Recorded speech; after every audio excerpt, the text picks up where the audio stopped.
Tersangka dugaan fitnah ijazah Jokowi Rismon Sianipar meminta maaf langsung ke Joko Widodo dan bertemu dengan putranya yang juga wakil presiden Gibran Rakabuming Raka. Apakah pertemuan ini membuat restoratif justice yang ia ajukan ke penyidik diterima? Kita membahasnya bersama dengan politisi PSI, Bestari Barus dan juga Abdul Ghafur Sengaji selaku pengacara Roy Suryo. Selamat petang semuanya. Selamat petang, Bang. Saya ke Bang Bestari Barus dulu nih. Infonya Abang ikut juga dalam pertemuan tersebut. Tahu nggak bocoran hasil pertemuan Rismon dengan Jokowi ini apa, Bang, kemarin? Ya, putus-putus terdengar, tapi saya menyimpulkan saja. Ya, pada prinsipnya Pak Jokowi kan tidak pernah menolak kehadiran siapapun bertamu, bertandang ke rumah beliau. Bahkan setiap hari itu ratusan orang berjajar antri untuk bertemu beliau dengan berbagai kepentingan. Ada yang kepentingannya silaturahmi, ada hal-hal lain mungkin ya. Ya, saya kira kehadiran saudara Rismon di sana meminta maaf, ya namanya orang minta maaf lagi bulan suci Ramadan ya diterima aja oleh beliau.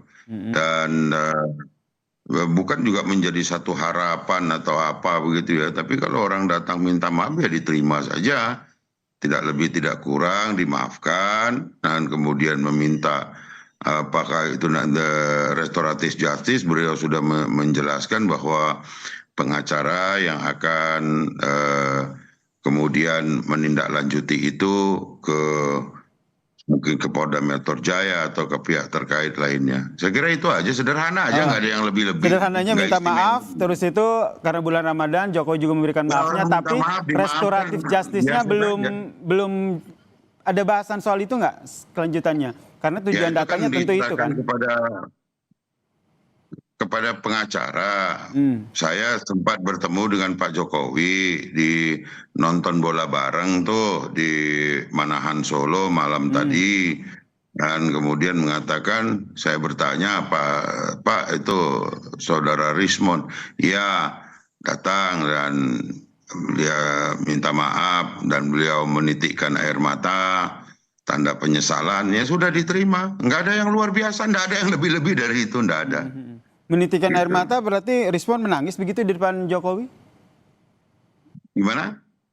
Menitikan air mata ini menangis menyesal atau seperti apa? Ya menitikan air mata namanya orang minta maaf kan wajar-wajar, nggak ada yang luar biasa itu. Tidak ada yang luar biasa dari permintaan maaf itu. Maaf datang dari lubuk hatinya, ya merasa menyesali perbuatannya, meneteskan air mata, itu kan hal yang biasa saja gitu. Nggak ada yang luar biasa itu. Yang lain aja menyikapinya luar biasa. Oke. Kemudian tidak hanya ke Joko Widodo, tapi juga bertemu dengan wakil presiden yang merupakan anak dari Joko Widodo, Gibran Rakabuming. Bang Sengaji melihatnya ini seperti apa langkah yang dilakukan Rismon ini? Tiba-tiba berubah haluan begitu, padahal kita tahu betul Bang Rismon ini effortnya luar biasa sampai ke desa KKN-nya Jokowi waktu itu. Iya, terima kasih Mas. Jadi apa yang dilakukan oleh Rismon ini secara hukum sesuatu yang sah, legal, karena memang aturan perundang-undangan memungkinkan seorang tersangka untuk mengajukan RJ, apalagi di rezim KUHP dan KUHP baru. Itu sesuatu yang secara hukum tidak ada persoalan gitu. Tetapi yang menjadi catatan kami adalah pertama, Rismon mengajukan ini sama sekali tidak pernah terbayangkan oleh kami, kuasa hukumnya Mas Roy, kemudian bahkan oleh rekan-rekan seperjuangannya sendiri yang ada di klaster kedua, yaitu Mas Roy dan Dr. Tifa. Kemarin di Polda Metro Jaya, kebetulan juga hadir kuasa hukum Bala RRT, ya ada ada Bang Refli Harun, kemudian ada Al-Katiri, kemudian kami juga bersama dengan Mas Roy, Bang Ahmad Kozinudin juga.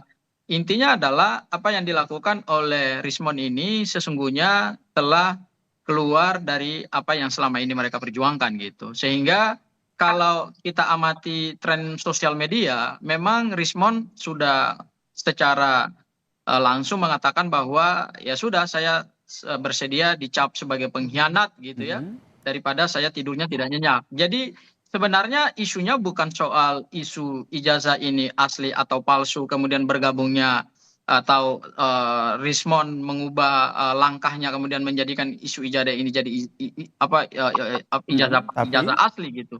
Isunya tidak di situ. Isunya adalah Rismon telah menjadi menjadi mungkin termul berikutnya gitu ya, kita sebut seperti itu ya, dan itu di sosial media kan banyak sekali gitu, dan dia kan sudah mengatakan bahwa ya sudah, saya siap bersedia untuk dihina, untuk dinistakan, oke. kemudian untuk Hmm. dijelek-jelekan gitu. Jadi inilah harga yang harus dibayar oleh Rismon terhadap Hmm. langkah hukum yang beliau lakukan. Tapi ya itu tadi publik juga akhirnya penasaran ini kok kenapa tiba-tiba begitu mengklarifikasi dan menyatakan bahwa sebenarnya ijazah Jokowi itu asli begitu dan ada kekeliruan penelitian. Apakah cuma karena itu saja atau karena ada tekanan lain? Jangan dijawab dulu ya. Kita lanjutkan usai jeda, tetaplah bersama kami di Kompas Petang.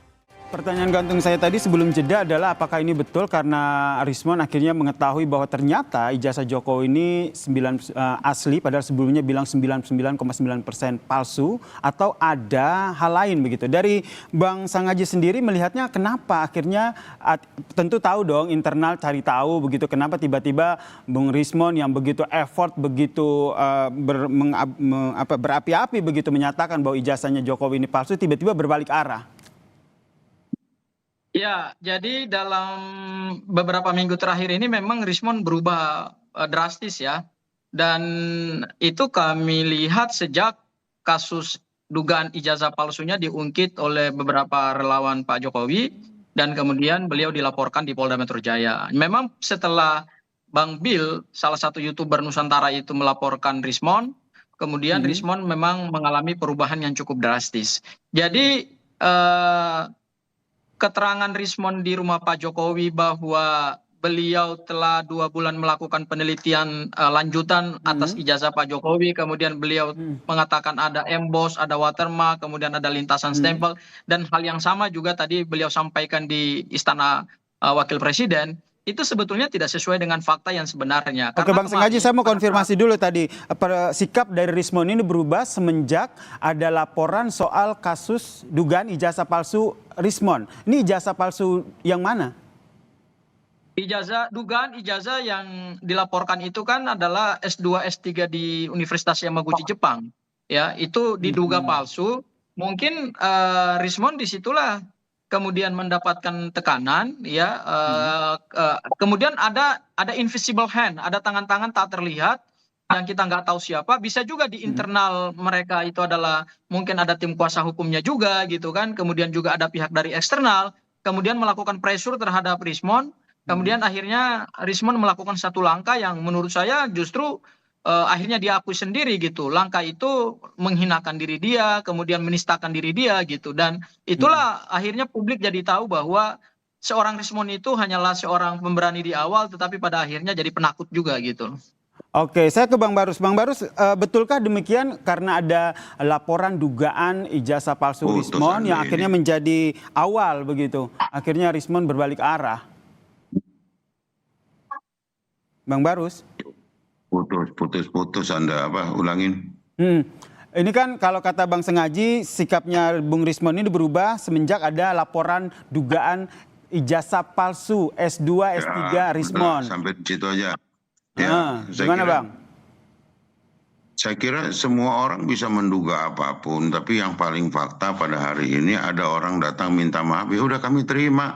Masalah kalau di sana ada bilang menduga dan segala macam itu silakan aja diurus dengan Rismon. Kita nggak ngurusin itu. Kita cuma terima Pak Jokowi itu terima datang orang minta maaf. Kalau masalah di belakangnya ada dugaan kami begini, ya silakan aja dugaan-dugaan itu dibuktikan.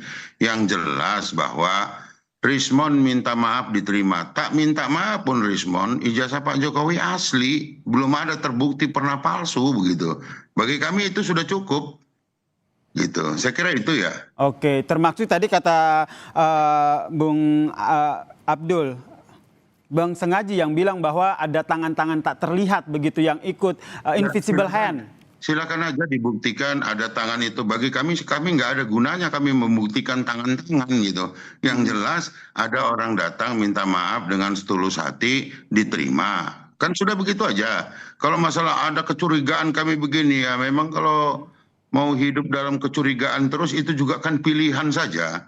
Ya silakan saja bercuriga selamanya juga nggak ada masalah buat kita gitu loh. Kalau seandainya ini menurut Anda bagaimana dengan Roy dan juga Roy Suryo dan juga Dr. Tifa yang hingga saat ini masih berkukuh bahwa emang ijazahnya Joko Widodo ini 99,9% palsu? Ya ini ke saya ya. Iya, Kak Abang. Kan terserah saja. Kalaupun mau menganggap itu palsu, ya silahkan saja menganggap isu palsu. Kan sekarang ini kan sedang ada proses menuju di pengadilan. Nanti kan kelihatan bahwa apakah betul metode menguji sesuatu itu dengan fotokopi dan sebagainya. Ya udah serahkan aja ke ranah hukum. Kita nggak mau repot-repot ngurusin itu, urusan lain lebih banyak kan. Saya kira itu. Ingin saya tekankan lagi nih, karena pertemuan kemarin tertutup, apa yang betul-betul ditekankan oleh Pak Jokowi kepada Rismon pada pertemuan kemarin? Ya sudah disampaikan kepada publik, datang, kemudian minta maaf. Pak Jokowi mana mau nyinggung-nyinggung yang lain. Ada orang satu ini datang minta maaf, diterima, diberi waktu, mari. Namanya orang minta maaf. Apakah proses itu nanti RJ-nya diterima kan bukan urusan Pak Jokowi, itu kan urusan Polda Metro Jaya nanti. Oke, saya ke Bang Sangaji. Bang Sangaji, bagaimana dengan Dr. Tifa dan juga Roy Suryo setelah Rismon akhirnya berbalik haluan ini? Sejauh ini hasil komunikasi saya dengan Mas Roy, kebetulan hari ini saya ada komunikasi dengan Mas Roy.